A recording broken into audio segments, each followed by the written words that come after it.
But Anish, with the white pieces against Magnus, so what should we... you don't have to speculate. This is what we can expect. Yeah, he's opened with his king's pawn a lot lately, doing some chessable courses, of course, Anish Giri on these types of openings, so no surprises yet.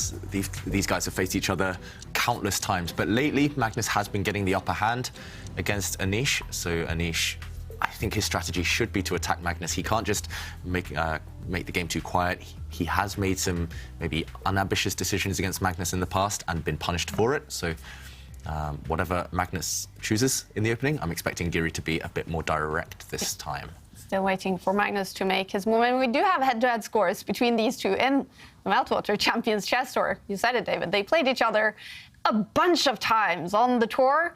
And Magnus, he has won 5 games. Anish has only won 1 game. Magnus, obviously, a big favorite. 22 draws, though. Yeah, it's a close one. Yeah. 22 draws, that's a lot of equal games there. But Anish, I think his score could be better. It's just at a critical moments, maybe giving Magnus a bit too much respect. That's my only, my small criticism of Anish. But of course, with the white pieces, he's one of the best prepared players out there. Mm. Yeah. And I remember from Miami, these two played each other on day 1 in the FTX Crypto Cup a month ago. And Anish played a really good match, I remember, but he did lose eventually 2 games and lost the match. Yeah, I mean, the kind of their games seem to follow like a formula almost. You know, Anish will play a very sharp opening. He puts pressure on Magnus. And then, you know, just when things get really critical, the tension gets a bit too much and it fizzles out into a draw or there's a perpetual or something like that. And like as David referenced, I do think the score could have been more in Anish's favour if he just managed to sort out those small moments in those very complicated positions. Yeah. Meanwhile, what's up with Magnus? He started fast today. Normally it takes him a bit of time to warm up into these events, but he started with a win, and a very nice win actually in game 1 against Erigaisi. Okay, he has arrived and ready to play. I mean, he does turn up. He does turn up a bit late often, and I don't know if he's having internet connections. I thought the internet's pretty good in Norway, but he often turns up late, and I always wonder why. They've actually reset the clock now. Should they do that, or should they punish him for turning up late? I'm kind of like punish him for turning up late, basically. So I'm a bit surprised they reset the clock, actually, personally. But, I agree. Yeah, the game starts at a certain time, so why not start the clock? Very interesting opening, though, at least. I mean, the Pirc, what we got on the board, one of the most aggressive openings that Black can try to play. A little bit disappointed with Anish's variation with White, because he could have gone for a much more aggressive setup than what he's done here, David. Yeah, I agree. Don't say that, Simon. I've played this line with White myself. Oh, OK, sorry. It's so ambitious. But can I ask, David, why, so Magnus, with the black pieces, moving 2 pawns, only 1 square, when he can move them 2 squares, why, what is the thought behind that? Maybe he's forgotten how the pawns move, Kaya. I guess the idea is Black just wants to stay nice and solid. You want to let White come to you, and look at what Magnus has done. He actually just brought this knight out. As soon as White stepped forward, he retreated it back to its starting square. So this is just provocation. He's asking White to come too far forward, and then he'll try and counter-attack. Do you know what, David? This happened in our game as well. You know, on Friday, yeah. I played a slightly different setup, but he played the Pirc. He put his knight there. I attacked it. He went back. So it's exactly the same thing. He literally used you as a kind of sparring partner. Very worrying. So a guinea pig there, Simon, to test his ideas on. I mean, he likes this idea quite a lot, doesn't he? Because he often says that White's a bit overextended, or he played at least a similar idea against me. Yeah, he has played this before, or at least this idea in Olympiads even, so very important games.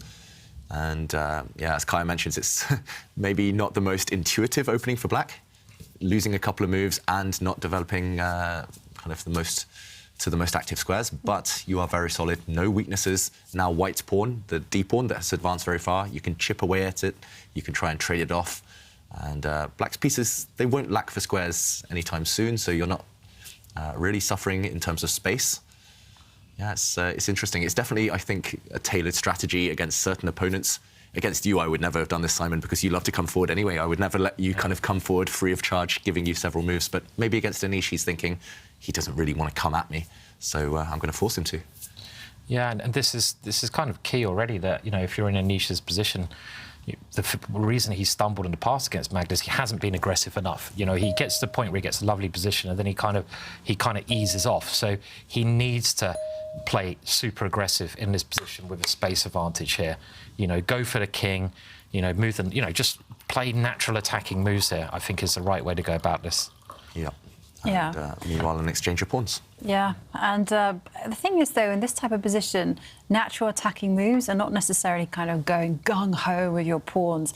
It's just really about, you know, protecting your some squares, for instance, the G4 square, push a pawn forward, connect the rooks, take control of that D-line. Well, we see Anish do that. Magnus, meanwhile, redevelops his knight.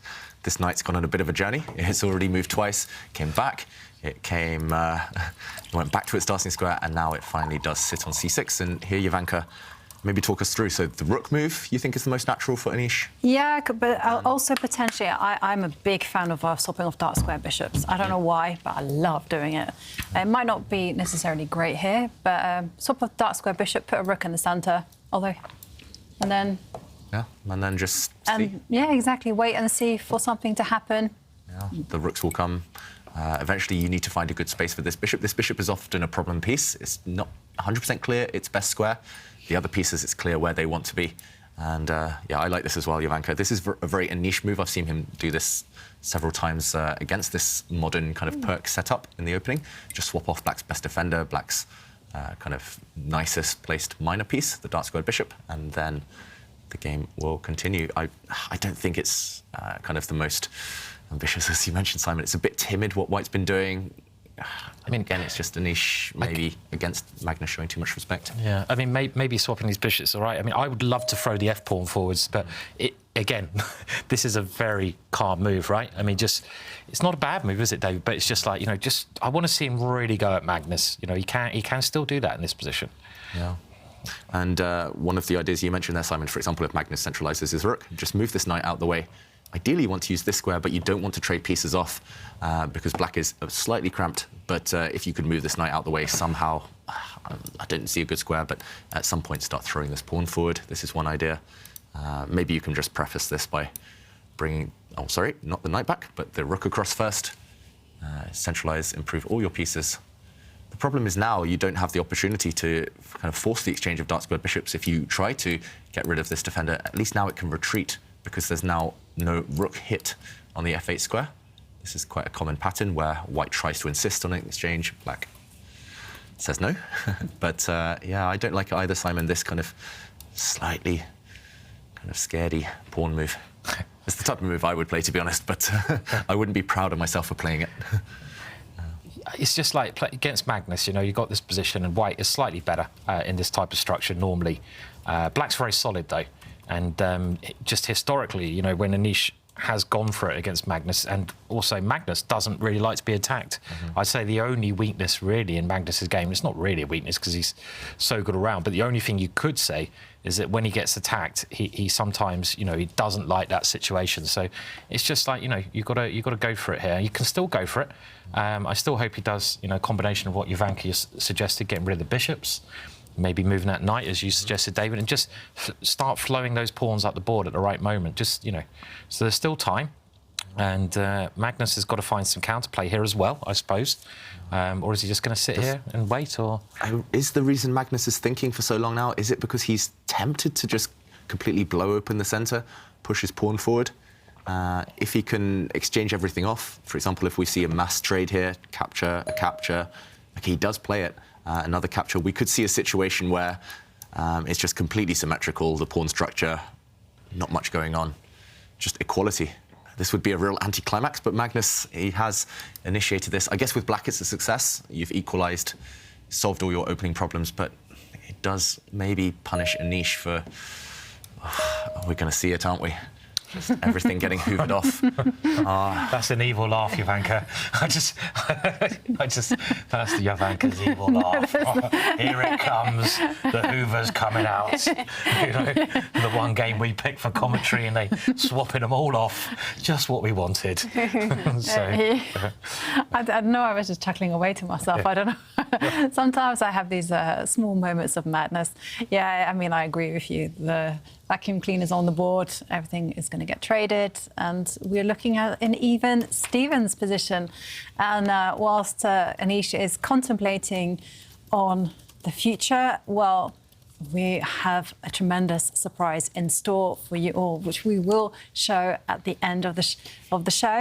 And we are asking for this to happen. We need your coolest chess pictures. It doesn't need to be chess selfies, it can be whatever you find incredibly interesting. And there we see knight takes pawn, probably queen takes queen. What do you think? And oh dear, some exciting stuff. well, we're talking about excitement. I'm going to get excited. I'm going to the pictures that you guys have sent to us. Jessica says, "Here's my chess selfie. I started to play chess seriously about a year ago, and just last week in my second over-the-board tournament, I took first place in my section." Ooh. That is incredible. Massive congratulations, Yeah. Jessica. How cool. That is very cool. I do like that picture. And meanwhile, pawn has stepped forward and blocked the diagonal for the dark squared bishop. And Brian H. Live says 3 world chess champions signatures on one chessboard. Anand Karyakin and Magnus Carlsen. That is the best picture. I have to say, I have yet to get a signature from one world champion, let alone 3. Very impressive, Brian. And Oh, sorry. Was one of those players a world champion? Sorry, not to nitpick or anything. yeah, that's right, actually. Who Karyakin. No, Brian. Karyakin was certainly too. not a world champion. No. He's a world champion loser. just to say, I think he lost in the world championships, didn't he? Yeah, he's runner-up in that match in 2016. Yeah, he came close though. Yeah, that was a great match. It looked. And in fact, I listened to a part of the podcast where Magnus Carlsen talks about this match with Lex Friedman. And he said, he was so angry with himself. He thought, oh my God, I'm going to lose to someone who I know is much weaker than me. And that really upset him. A very interesting podcast, in fact. Yeah, well worth a listen. Meanwhile, this game... I'm not sure it's well worth discussing right now. It's just completely level. All the knights have disappeared. The queens have disappeared. The structure is completely symmetrical, and I think Anish was very likely. Anish is just trying to work out he can swap everything off here, isn't he? He's like, oh, there goes another one. Well done, Anish. He's found a way to get another pair of bishops off.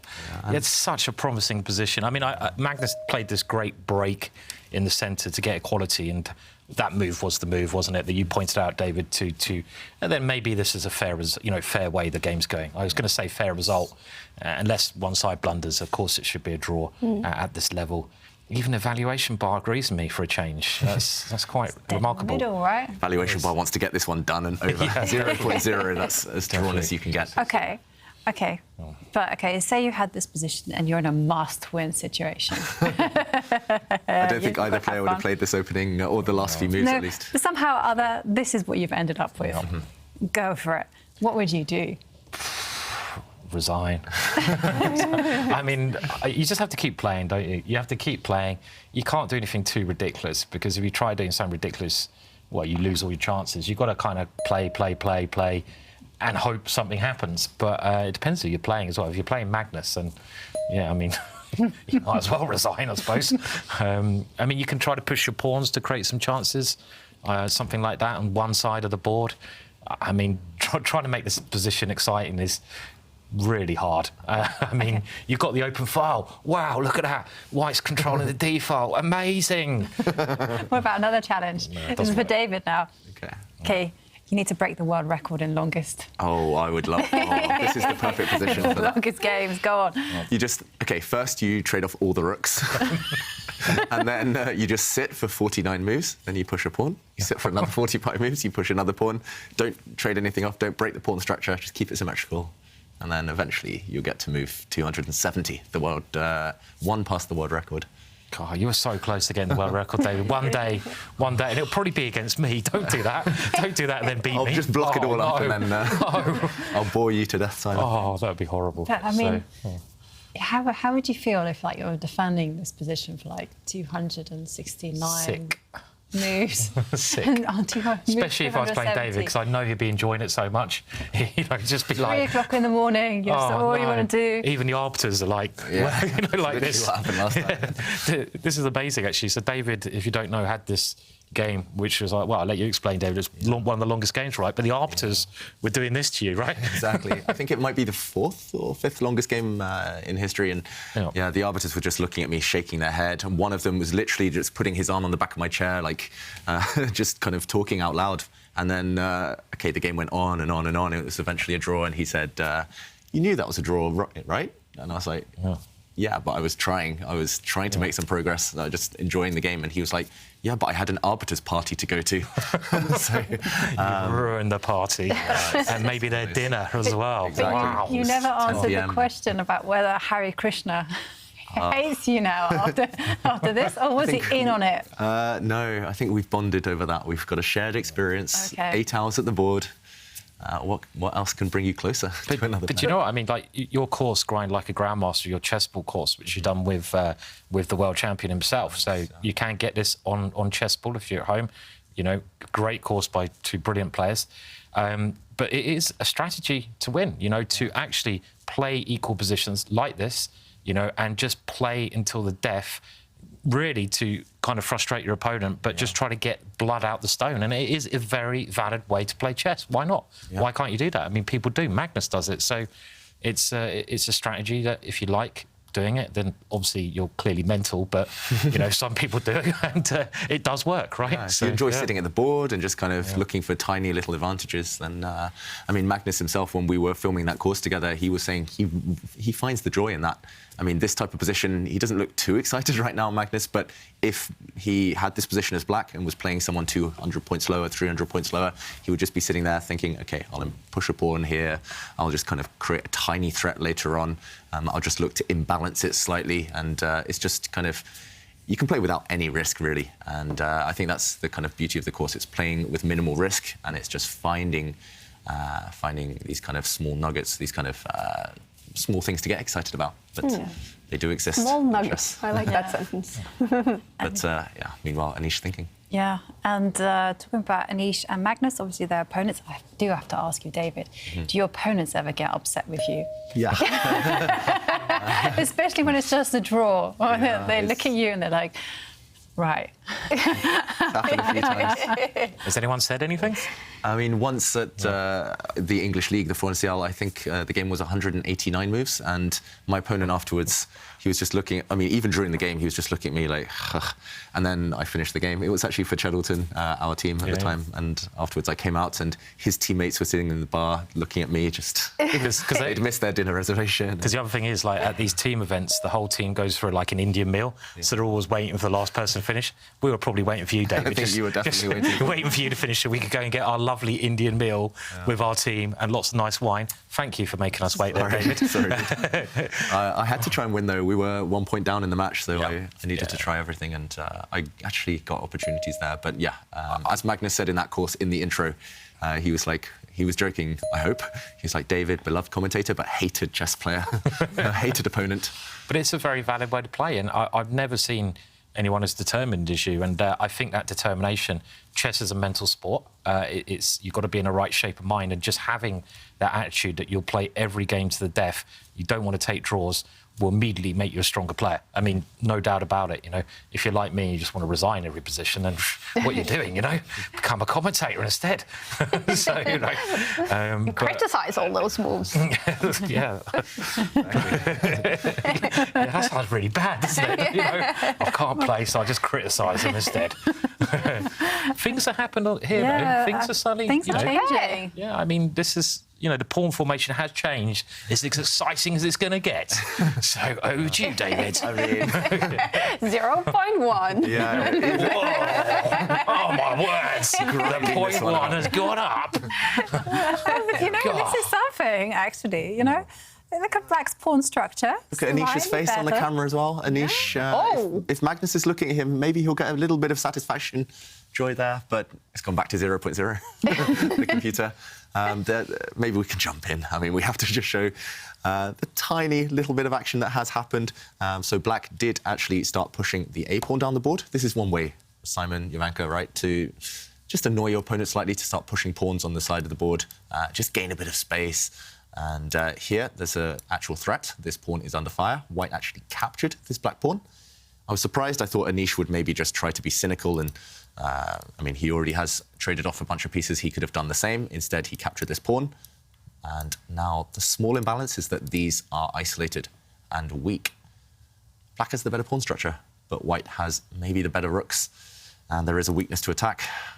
It's hard to get excited. Even for me, it's hard to get excited here.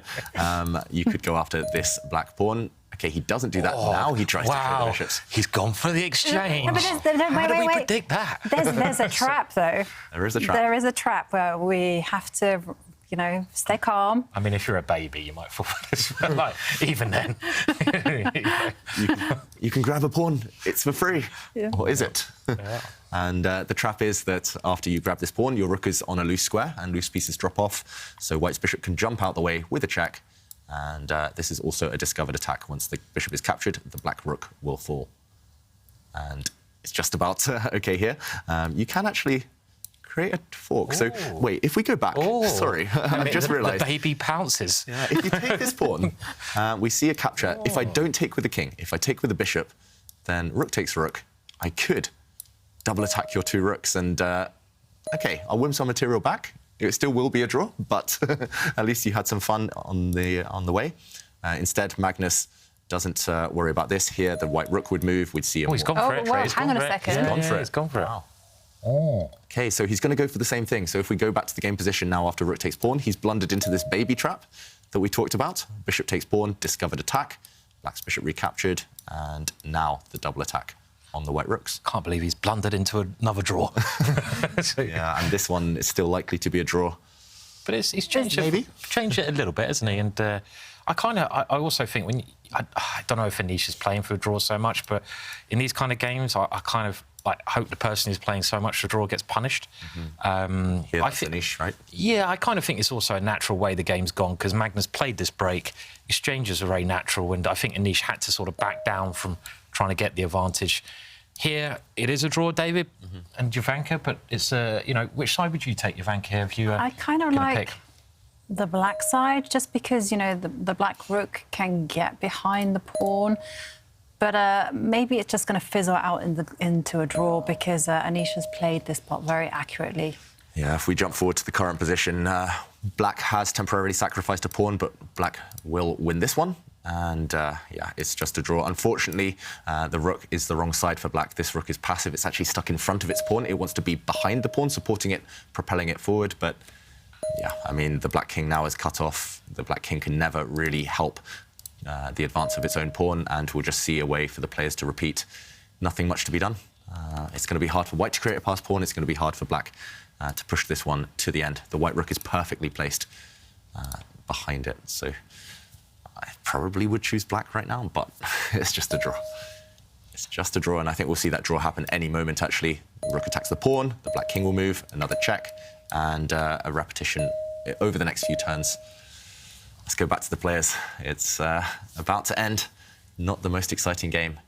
Yeah. And a decent result for both players in the prelims, but us spectators, slightly disappointing. Yeah. 39 moves, still so much time on the clock. Magnus Carlsen, 14 minutes left on the clock. This game about to end in a draw, which means 1 point and $250 for each player. We're going to jump into another game when this one finishes here in round 2 in the Julius Baer Generation Cup. Any second. Draw, doesn't it? Yeah, now. Position repeats itself and a draw. Yep. It is a draw. Anish Giri with the white pieces. 2 draws for him so far today. It's a win and a draw for Magnus.